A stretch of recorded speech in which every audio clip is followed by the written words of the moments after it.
اعوذ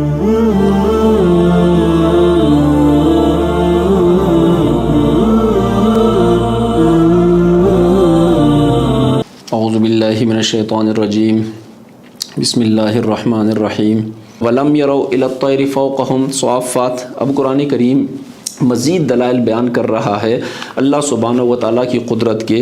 وَلَمْ يَرَوْا کہ کیا انہوں نے نہیں دیکھا إِلَى الطَّيْرِ پرندوں کی طرف فوقہم اپنے اوپر صافات پر پھیلائے ہوئے ویقبضن اور پروں کو سمیٹتے ہوئے کہ کیا اللہ کی قدرت ان کو اس بات سے بھی سمجھ نہیں آتی؟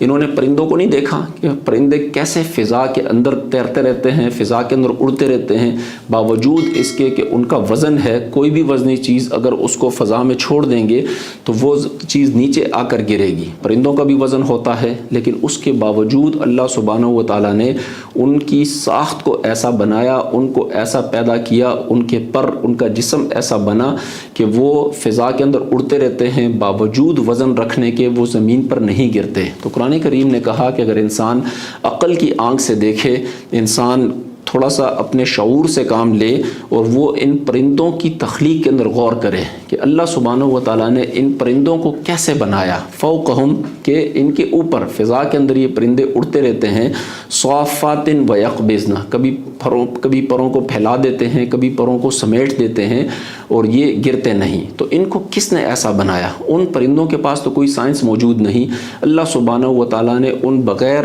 عقل والے پرندوں کو ایسا بنایا کہ وہ اپنے پروں کو حرکت دیتے ہیں اور اس حرکت کی وجہ سے وہ زمین کے اوپر گرتے نہیں، پروں کو وہ پھیلا دیتے ہیں، روک لیتے ہیں، پھر بھی وہ زمین کے اوپر نہیں گرتے، پروں کو سمیٹ لیتے ہیں، پھر بھی وہ زمین پر نہیں گرتے۔ ما یمسکہن الا الرحمن نہیں تھاما ان کو الا الرحمن مگر رحمان نے۔ اللہ سبحانہ و تعالیٰ نے ایک نظام ایسا بنایا کہ وہ پرندے ہوا کے اندر اڑ سکتے ہیں اور وہ زمین پر گرتے نہیں۔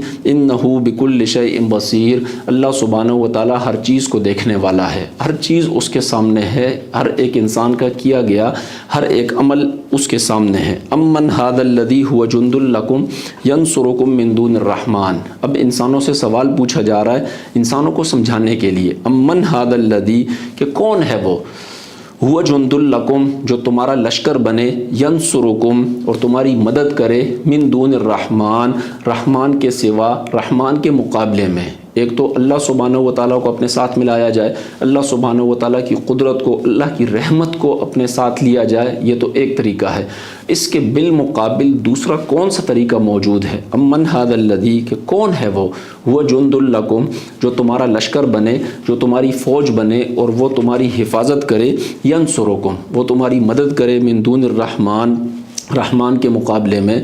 ایسا کوئی بھی نہیں ہے۔ اللہ سبحانہ و تعالیٰ کے عذاب سے کوئی طاقت انسان کو نہیں بچا سکتی۔ اللہ سبحانہ و تعالیٰ جب چاہیں کسی انسان کی روح کو روک دیں، انسان سو جاتا ہے، اس کی روح اس کے جسم سے نکل جاتی ہے۔ اگر اللہ سبحانہ و تعالیٰ کا امر نہیں ہوگا تو وہ روح واپس انسان کے جسم میں نہیں آ سکتی اور انسان اسی طرح سوتے ہوئے اس دنیا سے چلا جاتا ہے۔ جب اللہ سبحانہ و تعالیٰ کا ارادہ ہو، انسان کا دل دھڑکنا بند کر دیتا ہے اور انسان چند لمحوں کے اندر انسان زندہ انسان وہ مر جاتا ہے اور وہ اس دنیا سے چلا جاتا ہے۔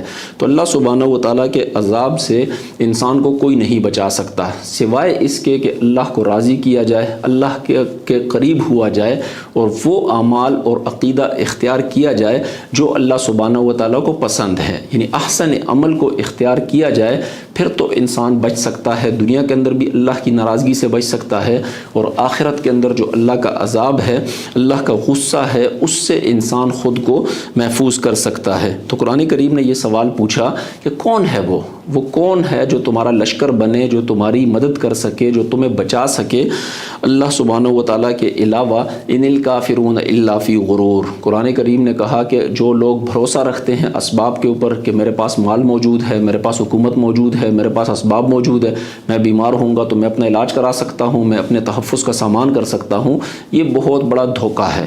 ایسا کوئی سبب جب تک اللہ کا امر نہیں ہوگا، اللہ کی مرضی نہیں ہوگی، تو کوئی چیز انسان کے کام نہیں آ سکتی، کوئی چیز انسان کی حفاظت نہیں کر سکتی۔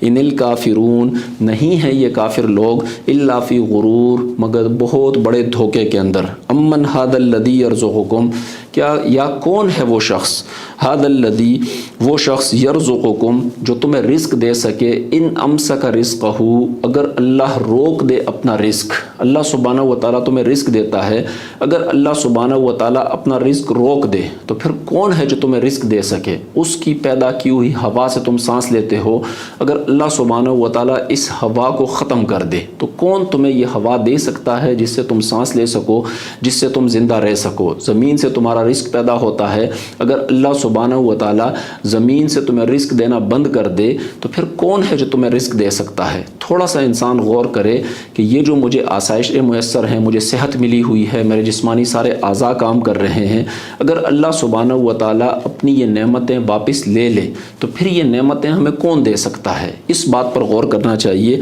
امن ھذا الذی یرزقکم یا کون ہے وہ جو تمہیں رزق دے سکتا ہے ان امسک رزقہ اگر اللہ سبحانہ و تعالیٰ روک دے اپنا رزق. بل لجوا فی عتو و نفور لیکن اس کے باوجود بھی جو منکر لوگ ہیں، جو کافر لوگ ہیں، وہ لوگ نہیں مانتے. اس کی وجہ کیا ہے؟ بل لجو بلکہ وہ اڑ رہے ہیں فی عتو و نفور، فی عتو سرکشی کے اندر، و نفور اور بھاگنے کے اندر، بدکنے کے اندر وہ اڑے ہوئے ہیں، ان چیزوں کے اندر وہ پڑے ہوئے ہیں. تو باوجود اتنی واضح باتوں کے ان کو یہ بات سمجھ نہیں آتی، وہ اس بات کو مانتے نہیں. اس کی وجہ کیا ہے کہ وہ اپنی سرکشی کے اندر پڑے ہوئے ہیں، وہ اپنے نفور کے اندر اور بدکنے کے اندر پڑے ہوئے ہیں.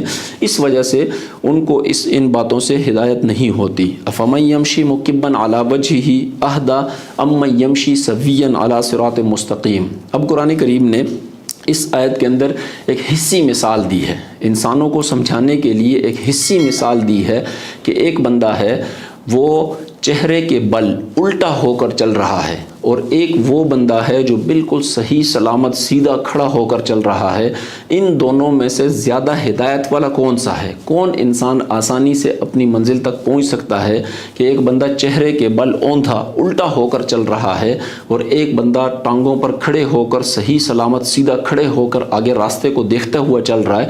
تو اپنی منزل پر کون بندہ پہنچ سکتا ہے؟ ظاہر سی بات ہے کہ جو بندہ سیدھا کھڑا ہوا ہے، جو آگے راستے کو دیکھ رہا ہے، جو ٹانگوں کے بل چل کر وہ جا رہا ہے، تو وہ اپنی منزل کو پہنچے گا. تو یہ قرآن کریم نے تشبیہ دی کہ جو اللہ کی کتاب کو نہیں مانتا، جو اللہ کی وحی کو نہیں مانتا، تو یہ ایسا ہے جیسے اوندھا ہو کر چہرے کے بل چلنے کی کوشش کر رہا ہے، اور ظاہر سی بات ہے کہ ایسا بندہ وہ کبھی بھی اپنی منزل کو نہیں پہنچ سکتا. تو قرآن کریم نے ایک مثال دی افمن یمشی کہ کیا بھلا وہ شخص یمشی جو چلتا ہے مکبن اوندھا علی وجہہ اپنے چہرے کے بل اہدا وہ زیادہ ہدایت یافتہ ہے، ام یمشی یا وہ شخص یمشی جو چلتا ہے سویاً بالکل سیدھا علی صراط مستقیم سیدھے راستے کے اوپر، کہ خود بھی وہ سیدھا کھڑا ہوا ہے، سیدھا چل رہا ہے، ٹانگوں کے بل چل رہا ہے، سامنے دیکھتے ہوئے چل رہا ہے، اور جس راستے پر وہ چل رہا ہے وہ راستہ بھی بالکل صراط مستقیم ہے، بالکل سیدھا جا کر اس کی منزل تک پہنچنے والا ہے. تو یہ بندہ آسانی سے اپنی منزل کو پہنچے گا، یا وہ بندہ کہ جس کا راستہ بھی صراط مستقیم نہیں ہے، جو چل بھی چہرے کے بل اوندھا الٹا ہو کر جو چل رہا ہے، تو وہ بندہ کیسے اپنی منزل تک پہنچ سکتا ہے؟ تو اب انسان نے خود فیصلہ کرنا ہے کہ ایک وہ راستہ ہے صراط مستقیم ہے جو اللہ نے انسان کو بتایا، جو اس قرآن نے انسان کو بتایا، ایک وہ راستہ ہے، وہ عقیدہ ہے اور وہ عمل ہے، اور ایک وہ راستہ ہے جو انسان نے خود بنایا، جو اس قرآن کے بالمخالف ایک راستہ ہے جو انسان نے نفسانی خواہش سے بنایا، جو شیطان نے انسان کو بتایا. اس راستے پر انسان چلنے کی کوشش کرے، انسان فطرت سے جنگ کرے، فطرت سے انسان مقابلہ کرے، اللہ کی فرمانبرداری کو چھوڑ کر اللہ کی نافرمانی والا راستہ اختیار کرے. تو کون بندہ وہ اہدا ہے، کون بندہ وہ زیادہ ہدایت یافتہ ہے، کون بندہ اپنی منزل تک پہنچ سکتا ہے؟ تو اس سوال کا جواب بہت آسانی سے انسان کی عقل انسان کو بتا سکتی ہے. اللہ سبحانہ و تعالیٰ قرآن کریم کے مطابق عقیدہ اور عمل اختیار کرنے کی توفیق عطا فرمائے.